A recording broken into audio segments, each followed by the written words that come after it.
Okay, so what could cutting-edge artificial intelligence possibly have in common with a 100-year-old educational playbook? I mean, on the surface, you'd think absolutely nothing. But, as we're about to find out, one might just be the secret to fixing the other. It really does sound like a riddle, doesn't it? How can some old school classroom from way back in 20th century England hold the key to sorting out AI's huge disruption in the legal world? Just hang with me here, because the answer is definitely not what you're thinking. All right, first, let's just set the scene a little bit. Generative AI hasn't just shown up at the doorstep of legal education, it has basically blown the door clean off its hinges. This isn't just some new app or tool, it's a massive, fundamental shift in how law is even taught and learned. And here's what makes this moment completely different. You see, in the past, law schools would bring in new tech really slowly, from the top down. But generative AI, it has totally flipped the script.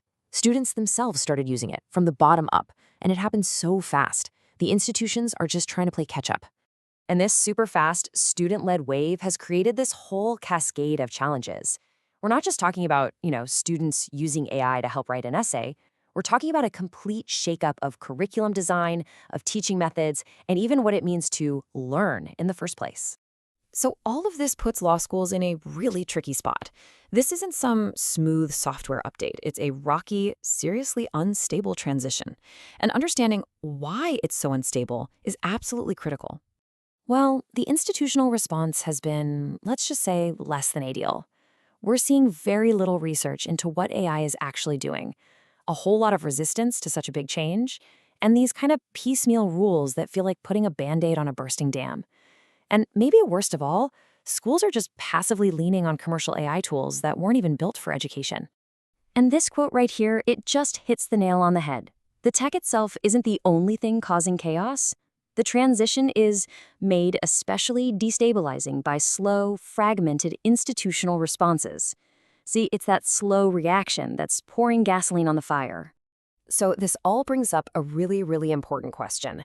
If just reacting to this stuff clearly isn't working, if it's actually making things more unstable, then what's the alternative? Where on earth do we even start looking for a better way to handle this? Well, the alternative turns out to be a much more creative response. And believe me, it comes from a place you would never, ever guess. The answer isn't more technology. It's not some better AI detection software or a fancy new learning platform. Nope. The fix for this super high-tech problem is not high-tech at all. That's right, the solution has been hiding in plain sight, right there in the history books.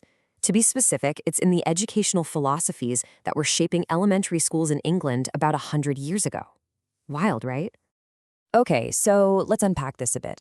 What exactly can these old classrooms teach us about the high-tech legal classroom of the future?